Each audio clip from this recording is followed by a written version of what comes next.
यहाँ पे इनके सब पार्सल्स रिसीव हो गए हैं। जो बच्चों के कपड़े ऑर्डर किए हुए थे और अहमद का भी आ गया है, और ये पहन के हम आपको ईद पे ही दिखाएंगे। तो हमारी यहाँ पे इफ्तारी रेडी हो गई और इफ्तारी का टाइम हो गया, तो हम लोग इफ्तारी अपनी स्टार्ट करते हैं। हेलो गाइस, देखो मम्मा। तो अस्सलाम वालेकुम my YouTube family and friends, कैसे हैं आप सब? उम्मीद है आप सब खैरियत से होंगे। देखो ये सिलवाया मम्मा ने, और आपने अभी से पहन लिए है, और नाया ने अभी से पहन ली अपनी फ्रॉक जो मैंने इसके लिए स्टिच करवाई थी। तो अभी हम जा रहे हैं इम्तियाज़, कुछ चीज़ें लेनी हैं। और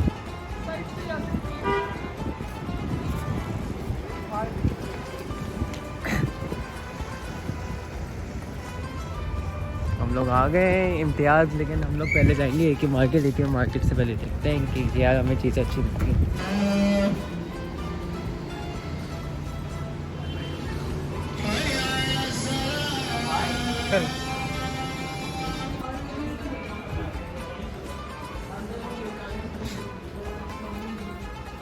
अभी एक ही मार्केट आए हैं और एक ही मार्केट है हम लोग पहुँच गए। ये लोग भी डिसाइड कर रहे हैं कि क्या क्या लेना है क्या नहीं लेना। बहुत से दुकानें खुल रही है यहाँ पे, तो हम लोग ये एक्सपेक्ट नहीं कर रहे थे। कितने के? 245 के वाले ये हाँ सस्ते हैं। बाई वन गेट वन वाले पता है 419 के मिल रहे हैं? 419 कहाँ पे पड़े? बाई वन गेट वन वाले किधर पड़े? वही जहाँ आगे? सेक्शन है ना, लेकिन वो अहमद तो हम इम्तियाज से बाहर जा रहे हैं अब, क्योंकि अब सारा का सारा काम हो गया, सबकी शॉपिंग हो चुकी है और मम्मा बेचारी थक गई हैं। आंखें देख के समझ आ रहे हैं मम्मा की। मेन इवेंट देख रहे हैं। यहाँ पे एक मेंस का सेक्शन भी जो काफ़ी अच्छा है, यहाँ पे बड़े अच्छे कुर्ते हैं, पर हमने यहाँ से कुछ भी नहीं लिया है, और लाइक दूसरे लोगों के लिए काफ़ी अच्छे हैं। और ये नीचे तक गिर रहे हैं, जो घटिया बात है वैसे, फिर भी लाइक थोड़ी बहुत चीज़। मम्मा ने ज़ुबैर के साथ बहुत बुरा किया। उसने मुझे वो पिज़्ज़ा नहीं दिया था ना, जूबी ने उसको गुस्सा दिलाया तो मैं रोने लगी थी। तो जो है अनाया ने पिज़्ज़ा ऑर्डर किया था, लेकिन वो किसी और क्लाइंट को उन्होंने दे दिया, तो जोहेब ने गुस्सा किया और भाई मसला हो गया। जोहेब का दिमाग घूम जाता है।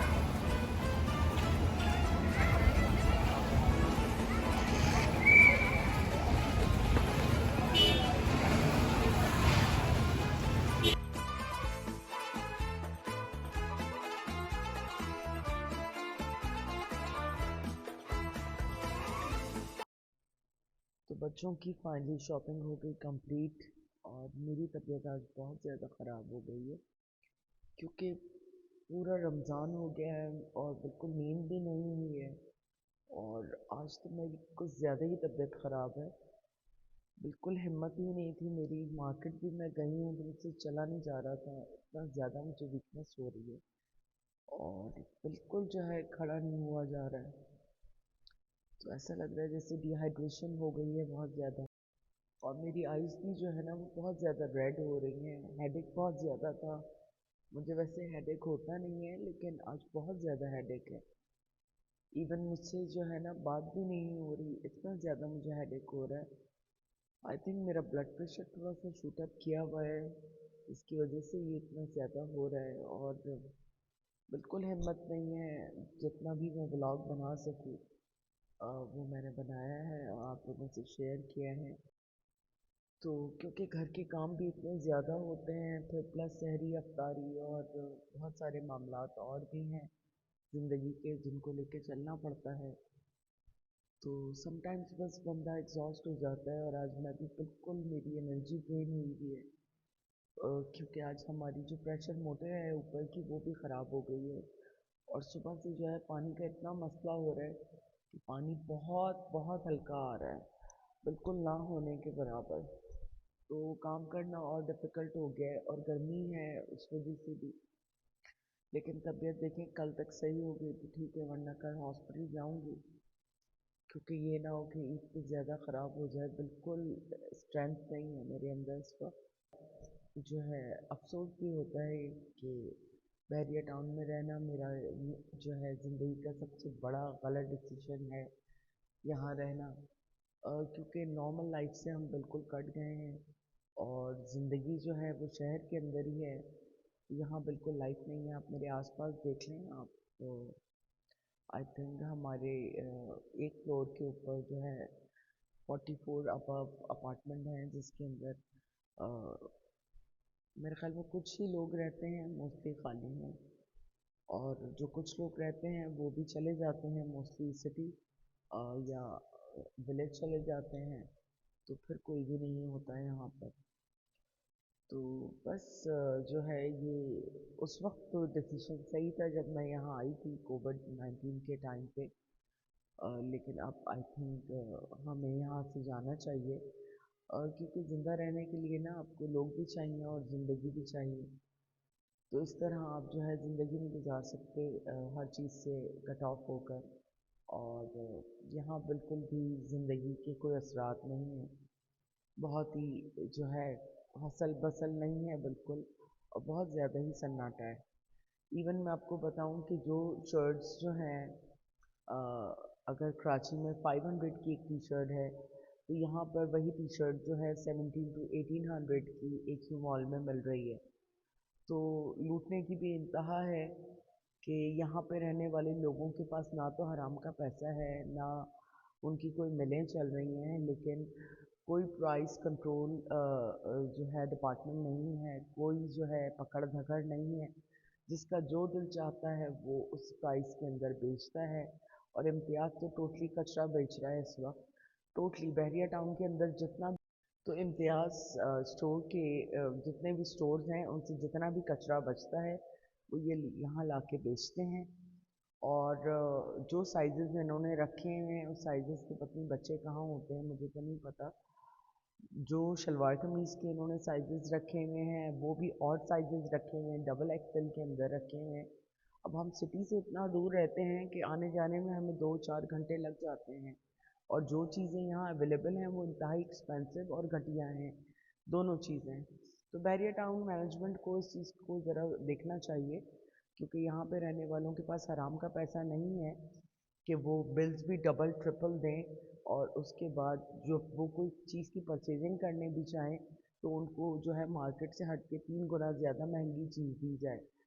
तो बहरहाल हमारे तो पूरे मुल्क में ही अंधेर नगरी है, लेकिन कराची में आपके पास बहुत सारे ऑप्शंस होते हैं, आपके पास बेइंतहा ऑप्शंस होते हैं। यहाँ तो आप 30-35 हज़ार के अंदर से 3-4 जोड़े जो है बच्चों के शलवार कमीज़ के ले पाते हैं। मैंने तो खैर मोस्टली चीज़ें ऑर्डर कर दी थी बच्चों की, लेकिन फिर भी जो ज़रूरत की चीज़ें थी, जो उन्हें चाहिए थी, क्योंकि सिटी जाने की मेरे अंदर बिल्कुल हिम्मत नहीं थी, इसलिए मैंने उनसे कहा कि यहीं से लें। तो आप लोग भी ये गलती मत कीजिएगा यहाँ आके फंसने की, क्योंकि यहाँ की लाइफ तो है ठीक है। यहाँ पे बहुत सारे बेनिफिट्स भी हैं, वाटर, इलेक्ट्रिसिटी, जिसका ये बेइंतहा पैसा भी चार्ज करते हैं, मेंटेनेंस एंड सिक्योरिटी।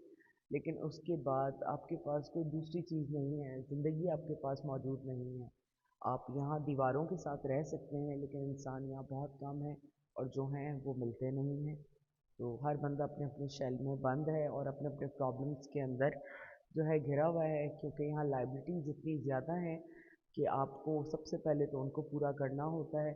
उसके बाद आप अगर मरना भी आपने है तो पहले ये लाइबिलिटी। तो पूरी दुनिया में ना डिस्काउंट्स लग जाते हैं, सेल्स लग जाती हैं, और कोशिश ये की जाती है कि हर बंदा रमज़ान और ईद मना सके। लेकिन हमारे मुल्क का अलमिया ये है कि हमारा मुल्क में जैसे ही रमज़ान आता है तो केले जो हैं वो 550 से 600 रुपये दर्जन हो जाते हैं। अब आप यहाँ जाके फ्रूट चेक कर लेना, तो अगर आपने एक वाटरमेलन लेना है तो वो 600 to 700 का वाटरमेलन आप लेंगे, जबकि कराची में आप जो है वाटरमेलन 200-250 का आपको अच्छा वाटरमेलन मिल जाता है। तो मैं एक जो एवरीडे फ्रूट सैलड बनाती हूँ, फ्रूट चाट बनाती हूँ, उसके लिए मुझे 1000 to 1200 का फूड लेना पड़ता है, और उसके बाद मैं वो बना सकती हूँ, ठीक है। तो यहाँ पर अंधेर नगरी बहुत ज़्यादा है, और लोगों ने मेरे ख़्याल में इस मामले में लोग बोलते नहीं हैं, फालतू के ग्रुप्स बनाए हुए हैं यहाँ पर, और उन ग्रुप्स के ऊपर बैठ के फालतू के इवेंट्स करते हैं जिनका कोई भी फ़ायदा नहीं। लेकिन यहाँ पे रहने वाले लोगों के लिए ना कोई आवाज़ उठाता है, ना यहाँ रहने वाले, ना यहाँ काम करने वाले। हर बंदा जो है वो 2 का 4 और 4 का 6 करने में लगा हुआ है, दैट्स ऑल।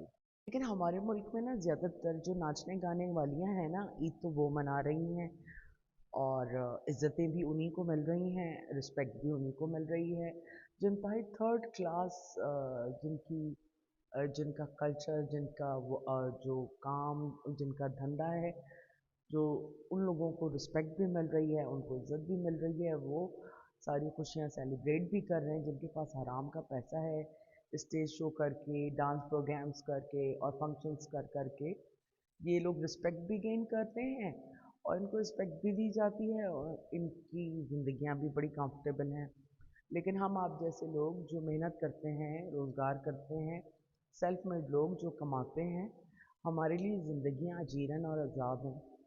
क्योंकि तो जो अपर मिडिल क्लास है ना, सबसे ज़्यादा सफ़र वो कर रही होती है क्योंकि उन्हें अपनी इज़्ज़तों की बड़ी परवाह होती है।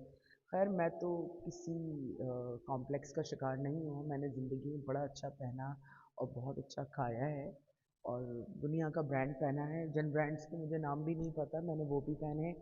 वो तो मेरे हस्बैंड ने बाद में मुझे बताया कि भाई ये जो आपने पहना हुआ है ये इस ब्रांड का है, क्योंकि मैं इतनी कोई ब्रांड कॉन्शियस नहीं हूँ। इवन मैंने अपने लिए एक तिनका भी नहीं लिया है क्योंकि मुझे कोई इंटरेस्ट नहीं है इस तरह ईद मनाने के अंदर। तो बहुत सारे लोग दुनिया के तकलीफ़ में हैं और ऑफ कोर्स मेरी फैमिली के अंदर जो है मेरी नंद का और मेरे जेठ की डेथ हुई है, तो मैं तो सोच भी नहीं सकती इस वक्त। लेकिन बच्चों के लिए आपको पता है करना पड़ती हैं चीज़ें, तो उनकी ज़रूरियात को पूरा करना पड़ता है। तो उम्मीद है आप लोगों को आज का व्लॉग पसंद आया होगा। थोड़ी सी मेरे लिए दुआ भी कीजिएगा, तबीयत बिल्कुल सेट नहीं है। और कमेंट ज़रूर किया करें, आप लोगों की ईद की तैयारियां कहाँ तक पहुँची ज़रूर बताइएगा। और अपनी दुआओं में याद रखिएगा। इंशाल्लाह एक नए व्लॉग में आपसे जल्द मिलेंगे। अपना अपनी फैमिली का ख्याल रखें, अपनी दुआओं में हमें याद रखें। गुड नाइट, टेक केयर, अल्लाह हाफ़िज़।